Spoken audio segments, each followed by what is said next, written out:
Hello, everyone, and welcome. My name is Melissa Sweat, Customer Relationship and Community Manager at People on the Go, and I'll be moderating our webinar today. I have with us our founder and CEO, Pierre Khawand, as well as our speaker, Scott Shute, who I'll introduce in just a moment.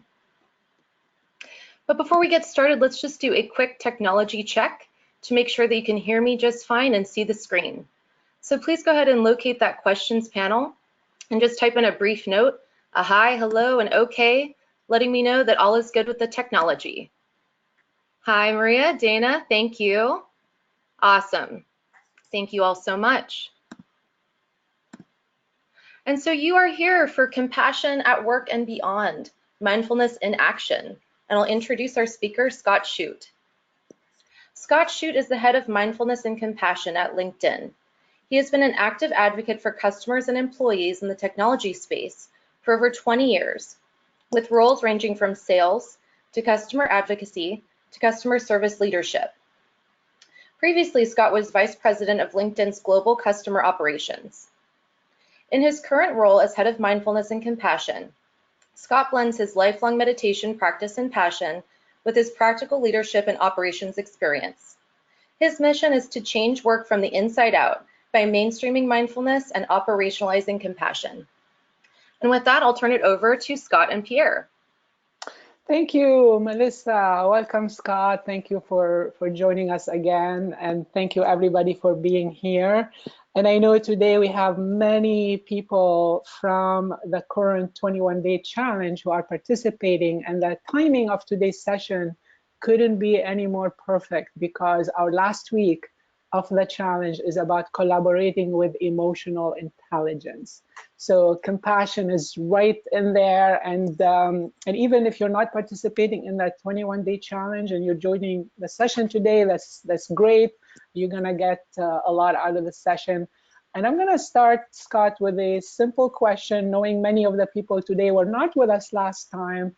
Maybe just a little refresher about your journey into mindfulness, and maybe linking it towards the end, if you would like to, how did the compassion became the center, which seems to be right now in your work? So how did that evolve? And so, yeah. Sure. First of all, thank you for having me, and hello to everyone who's online. I hope you're having a great day. It is super hot here in California. Yeah, my journey started when I was about 13. I grew up on a farm in Kansas, and in a very rural place, you know, like an hour from the nearest movie theater type of rural.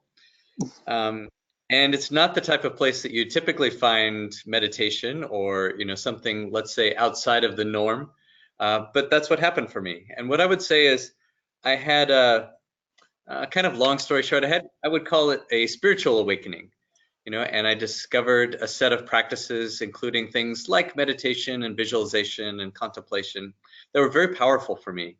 And it's been a part of my life ever since. I've been teaching since I was in college, and it's just been a big part of me. And about 4 or 5 years ago, you know, I'd reached that point in my career where I was comfortable in my own skin and, you know, less worried about what other people thought, and just wanted to be my true authentic self. And I noticed that LinkedIn is this really progressive place, and I thought, well, maybe this is a place that I can be a leader, you know, and bring some of these practices in a completely secular way to the workplace. And so I worked with my friend who leads our global health and wellness programs, and together I just started leading a weekly meditation. And honestly, it took me a while. It took me from the time that I agreed I would do it to the time I actually did it was 2 or 3 months. I was scared. You know, I had to like come out as a meditator. And you know, it's not something that was really comfortable when I was a teenager. It was not popular around the family dinner table. And I wasn't sure how it would be received at work. And it turns out that the biggest barrier to all of this, you know, me bringing it out at work, was me. It was my own fear. I started by leading a weekly thing, and that just kind of grew and grew. I realized that there were other also volunteers at the company who were doing things around, you know, the consciousness space, whether it was mindfulness or, you know, other things like that. And over time, I raised my hand to be the executive sponsor of our mindfulness programs. Well, there wasn't one, but I agreed to, you know, pull all these volunteers together and create one. And over the past few years, we've created something pretty special. You know, we do a 30-day challenge once a year for a month, October. And we had this last time we had about 1,600 people sign up. And I was thinking, wow, there's really a there. There's really interest in this. We have meditation sessions all over the world. You know, globally, LinkedIn has many global offices, and I think we have them in now 12 or 14 different locations. We've created a community group where we partner with an outside vendor to, basically the community gets together once a week, in your location, has some recorded learnings together, does a practice together, and then has some discussion afterwards. And all of this is, creating a nice foundation. And then for me, all this time until recently, I was, as you heard, the VP of Operations, Global Customer Operations. And for me, the tipping point in changing jobs was our CEO, Jeff Weiner, gave the commencement address at Wharton last May, a year ago. And his only message to these, incredibly bright young people coming out of school was be compassionate. And I thought, that's really interesting. Here's this really successful CEO. Here are these soon to be really successful, college students, and his only message to them is be compassionate. Mm-hmm. And then the next 2 or 3 times Jeff's on TV, that's all the reporters want to talk about. They have 1 or 2 questions about LinkedIn, but then they have 20 questions about compassion and compassionate leadership. And I was thinking, okay, it's time. It's time for us to take a leadership position, in this work. It's time for us to invest in it. It's time for us to codify what does it mean to be compassionate, so that when we send now 14,000 people of LinkedIn back to their desks and tell them to be compassionate, do they all know what it means? Do we have a common definition? And so I made a pitch to Jeff and the rest of our executives, and that's been my new job since last September. And so, as you heard, I have 2 parts of my job. One is around mindfulness, and mainstreaming or making mindfulness normal. I'm using air quotes. And then the second one is operationalizing compassion. And so happy to dive into either of those, Pierre, wherever you'd like to take the conversation. Yeah, thank you. How powerful all this is, and so great to see. And that leads to the question I normally start with, which makes so much sense after what you shared, Scott, which is just to make sure we're all on the same page and we have that terminology right. Yeah. So how about if we just take a minute to define what is mindfulness, what is mindfulness meditation, and what is compassion, the way you refer to compassion. Great. So I talk about mindfulness as a synonym with awareness, right? And so it's being aware of myself, maybe it's being aware of my surroundings, being aware of others. And so synonym with awareness. Mindfulness, so meditation in general is different than mindfulness. Meditation is a practice, that has lots of different roots and histories and practices, but we hope that the outcome of meditation will be mindfulness. Or we hope that the outcome of meditation will be more awareness of self or others. Mm-hmm. There is a specific mindfulness meditation, which is just about being aware in the present moment. And that's generally not what I'm talking about, although we do, some people do teach and practice that at LinkedIn. And then compassion. So mindfulness is, for me, the development of my self-awareness. But then at work, we don't work in a vacuum, right? We work with other people. And so I bring that upgraded version of myself into relationships with others. And for me, then that's about compassion. And so compassion, we've narrowed in on a definition that helps us be able to teach more about it. And so the definition I'm using is, so compassion is the awareness of others. So there's that awareness part. So skill number 1 is awareness of others. 2 is a mindset of wishing the best for others. So not only am I aware, but I'm going to wish the best for you. And then 3 is the courage to take action, because the first 2 without action is just, it's just an emotion. Mm-hmm, mm-hmm. And so that's how we're defining it. Yeah. It kind of falls from there. Yeah, that's great. So now thinking about the work environment and the business environment in general. I mean, business schools, they don't teach compassion necessarily. They teach how to be competitive, how to look at the market, how to compete. And that competition also translates to competing inside, into getting that title, getting that role, etc. So how do the two merge or not merge? Have you had this issue come up?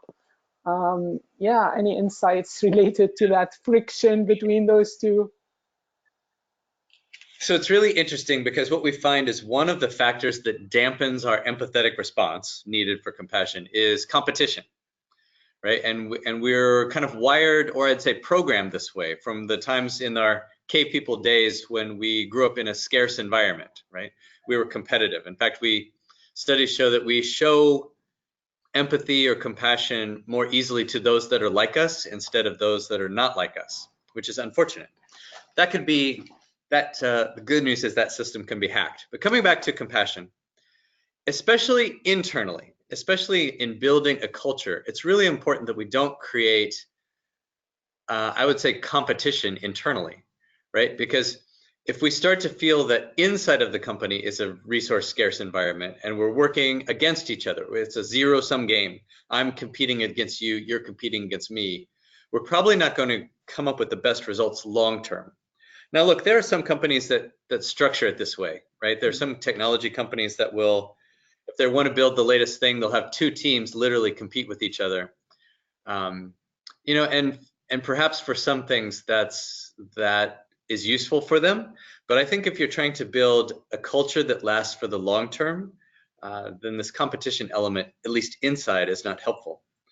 And when we think about delivering value for our customers, we also want to reduce this idea that it's a zero-sum game, that if I win a deal or you win a deal, that one of us loses, because that's also not helpful. But when we set it up that I want to serve my customers, I want to provide as much value as I can for my customers, I have that, again, that mindset of wishing the best for them, then these companies, these individuals, these teams, and these companies are more successful in the long run. And so then it just becomes an attitude. You know, if you're in a market where, you know, there are big companies or big groups competing with each other for market share, so I think that there still needs to be look, you still want to inspire excellence in your team. You still want to do the best that you can, but competing internally and competing with customers is not a helpful practice. So it becomes this balance in the workplace. How do I inspire excellence? How do I be a driver? How do I have amazing results and keep my humanity, both for myself, for my teammates, and my customers?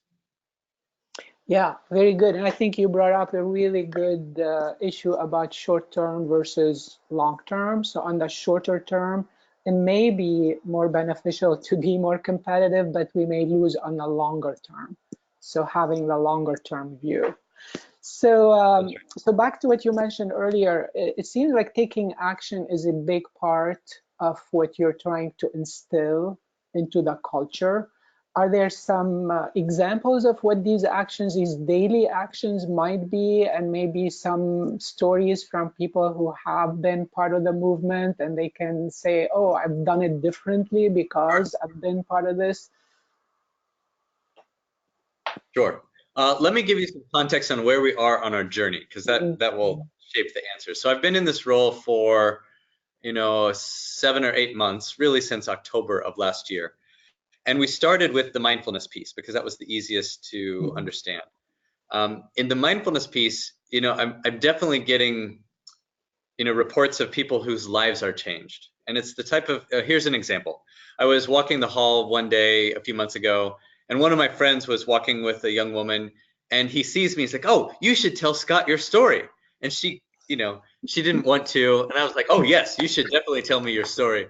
And finally it came out. She's like, all right, look, this mindfulness thing changed my life. I'm like, really? All right, tell me more. She's like, look, I used to think that this was all just a bunch of BS, you know, just a bunch of hooey.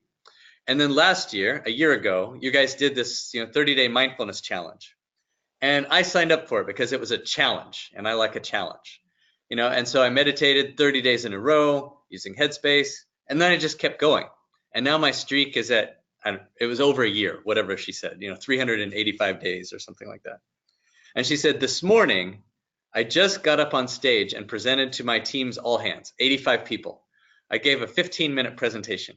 And what I can tell you is that there was no way There was zero chance that I would have done that a year ago because I just didn't have the confidence.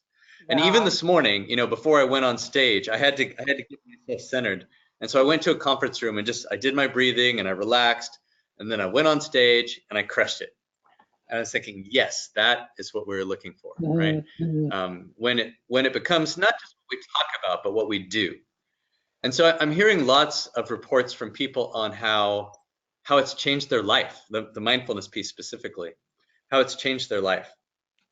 Because we definitely want to move from, just it's a class you take with Scott or you did this thing online to, no, it's part of who you are. You have the skills to regulate, you have the skills to focus, you have the skills to, be your best self.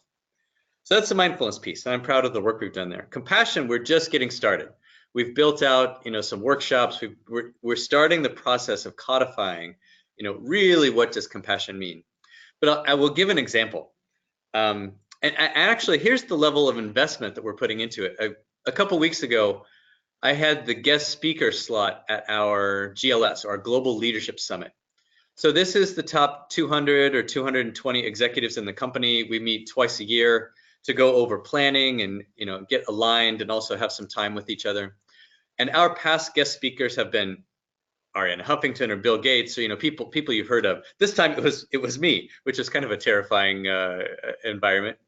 And so I'm watching the day unfold and kind of paying attention to what's going on. And there's this one moment where our CFO was speaking, and his throat was, something was stuck in his throat. He kept coughing, kept kind of like, he actually outwardly complained that something was going on with his throat. And the second time he said it, I had this internal debate. Should I go get him a glass of water? But I thought about it for 3 or 4 seconds. But to get him a glass of water meant that I had to walk through, imagine this giant conference room, like ballroom, with 220 VPs and senior directors. I'd have to walk through every table of them to the back, get a cup of water, and walk back through every one of them and hand the cup of water to him on stage. Right? That was that was the reality of the situation. As I'm thinking about it, the CEO, Jeff, does exactly that. He's in the very front. He walks through everybody, gets the guy a glass of water, comes back and brings it to him. And I'm thinking, that's it. That's compassion in action. So if we think about the 3 steps, first, awareness of others. How many of us were actually aware that the CFO was uncomfortable? 2 is a mindset of wishing the best for others. Maybe we noticed, but we didn't really care. Well, I cared. But then the 3rd is the courage to take action. A lot of us just sat there and we didn't do anything. But for a variety of reasons, that only he knows, Jeff did it. He went and got a cup of water. Now it's a really simple example, but it's how it shows up every day. And so to me, it's taking that simple example and it's building on it, and this is the work, right? So this is the work that is still to do for the next year or 2 or 20 years of how do we sell compassionately? How do we build products compassionately? How do we market compassionately? How do we treat each other compassionately? And so that's where the work comes in. Yeah, thank you. Yeah, this was a great illustration of what goes on in our mind and how if that changes, it can change the action and the outcome. So thank you. And I hear that talking about compassion, I hear there are some awards that you're giving related to some, yeah. There are 2 things I'm really excited about. Well, there's lots of things I'm really excited about, but 2 that are front and center in June. One is we're hosting a compassion summit, like a conference, and you're all welcome to attend. If you, we can maybe send out the link later. June 27th, Mountain View, and it's a day where we're basically celebrating compassion. I'll be leading a 2-hour workshop. In the afternoon, we have several guest speakers, and we're trying to create ambassadors of compassion, not only inside of LinkedIn, but in other companies as well. So we're trying to fuel this conversation at the industry level of compassion. One of the things that we'll do there is we'll announce the award winner for the Compassion Award. So we're sponsoring this Compassion Award, and you could think like Nobel Peace Prize. We're offering the grand prize is $100,000, and then 3 prizes of $10,000 secondarily. I'll be announcing the top 4 winners today, and then the actual grand prize winner will announce on stage, during that conference. And we, over the past few weeks, we've kind of put the word out on LinkedIn, looking for, people in the world doing compassionate things. And to enter, people submitted a 90-second video. Could have been as simple as a cell phone capture. 90 seconds, they had to tell us, what are they doing in the world that builds compassion? 2 is, what would they do with the money that would help them scale compassion in the world? And 3, how can LinkedIn help them? So if you've ever watched Shark Tank, which is a show about people bringing their new business ventures or something they need an investment to a group of venture capitalists, if you're Mark Cuban, who's one of the guys on Shark Tank, he might say, well, that's a great idea, but there's nothing I can do to help you other than give you my money, so I'm not going to invest. And in the same way, there are lots of amazing things happening in the world of compassion. What we're really looking for is, are there places where LinkedIn can help? Because we want LinkedIn to be a platform that amplifies the work that these amazing people are doing. And so the winners will be, folks that are able to leverage LinkedIn in some way to tell their story or to connect with people or to train the audience that they're working with. So I'm really excited about all of these stories. We had around 300 entries, all of these stories that people are telling about compassion, all on the LinkedIn feed, as well as being able to, it's just the start of the conversation, being able to support them on their journey, using LinkedIn as a platform for good, which is kind of, it's good for everybody, right? It's good for everybody. So super excited about it. It's a win-win. Yeah, it's a win-win-win. Yeah, totally. Yeah, that's really cool. I'll be there in that conference. And we'll be happy to send all the links and everything to everyone on the call today. So we'll get that from you after the call, Scott. And we want to do everything we can to promote compassion. It's a win-win-win. So thank you so much. We really appreciate your all these great insights. I have just one last small question before we open up for questions from the audience, and we'll have time probably for a few questions. So my last question related to our 21-day challenge participants, especially that this week is their collaboration. We call it Collaborating Mindfully Week, being more aware of others, and that is kind of a part of compassion. Yeah, thank you, Melissa. Melissa put our little infographics representing all these stages we go through. So it's also part of emotional intelligence. So any last minute either advice or input or tip or compassionate little technique they can think about. I can't quite read everything that's on there. Yeah, but I'll send that to you. Yeah. But sometimes we make all of these things very complicated, right? And for me, sometimes, and getting, doing something different each day for 21 days or 1,000 days is fantastic because you learn all kinds of new tools. But then sometimes it's hard to remember. And so if someone asks me, what's one thing I can do, right? Just one thing. That thing is, for me, it's always do one thing every day just out of kindness, just out of generosity. Because what we find is that when we give, it actually feels good.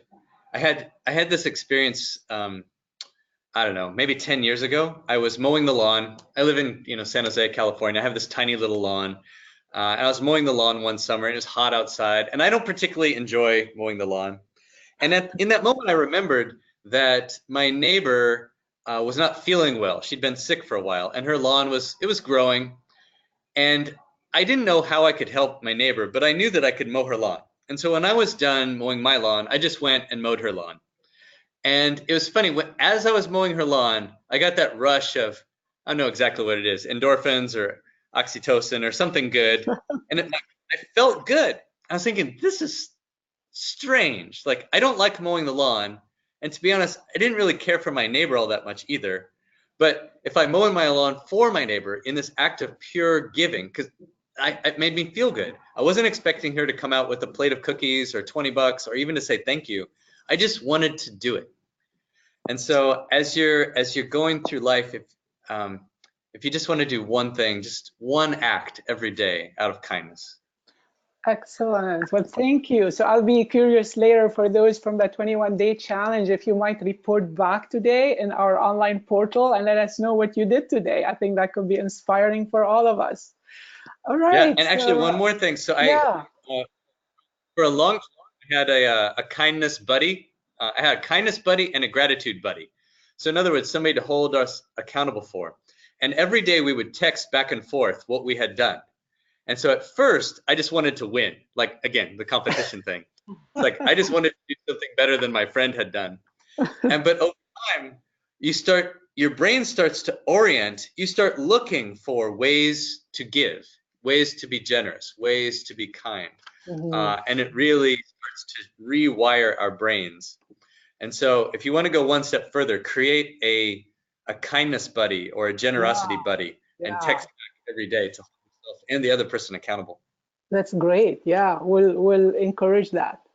Very cool. Thank you. Okay, so Melissa, did you start to take a look at the questions? Do you have any that you'd like to get us started with? Yeah, so now we have just a few minutes for the Q&A. Folks, if you'd like to ask some questions, I'd also like to just briefly invite you to join our next Mindfulness at Work challenge. And the link is coming to you now in that chat panel. And you can just click on that and explore that page and sign up for our next challenge, which starts July 22nd. And so now for our Q&A. Yeah, Scott, I did have a question here. So you mentioned, I think this is a great takeaway, to have one act of kindness, per day that we're kind of working on. With mindfulness, it seems like it's a lot about, building personal awareness and meditation. Is there something that's in the more meditation side of things that people can do, kind of maybe a sort of like compassionate meditation, or are there any practices of that nature that's kind of more on the internal side that can help cultivate compassion? Absolutely. The thing that has been proven to cultivate compassion within ourselves is called loving kindness meditation, or just like me meditation. So in fact, this past week, just released on LinkedIn Learning, I have a new LinkedIn Learning class. If you have access to LinkedIn Learning, I think there's a free trial. And in that course, I do 2 different versions of the loving kindness meditation. But there's, so you can search on mine, but also if you just do a search on, if you use Insight Timer or Calm or any of the other apps, if you search on loving kindness, or even on YouTube, I'm sure you'll find something that's pretty good. Great. So loving kindness meditation is what it's called. Correct. Great, great. Awesome.